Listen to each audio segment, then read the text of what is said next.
कटी कैसे रात वो तोर बिना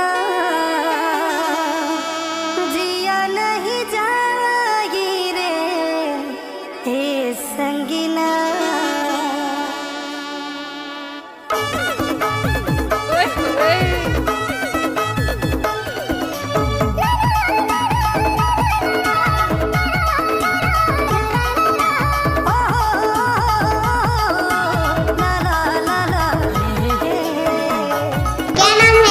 ईश्वर जल्दा वाले।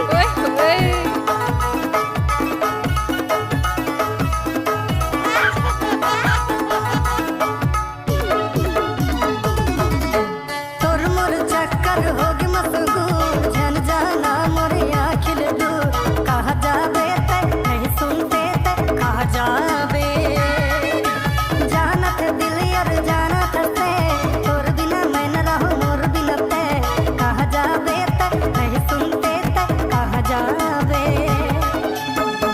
कटी कैसे रात वो तोर बिना जिया नहीं जाए रे हे संगीना। रानी बहुत लंबी है और काट कटोरे संगे है कि राती बहुत लंबी है और काट कटोरे संगे है। डीजे ईश्वर कुमार जल्दा।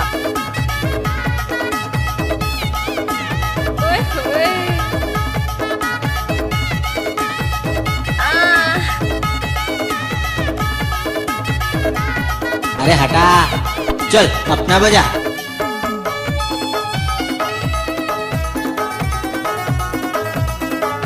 उठाइए दोनों हाथ और हो जाइए नाचने के लिए तैयार।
ईश्वर जल्दा वाले।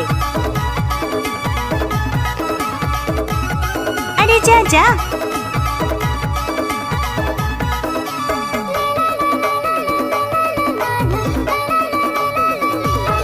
तोला धूप लागे रानी रे मोला छा बना लेना तोर खुशी के खातिर पगली रे दुनिया से लड़ा लेना ते मोर हीर मैं तोर राजा।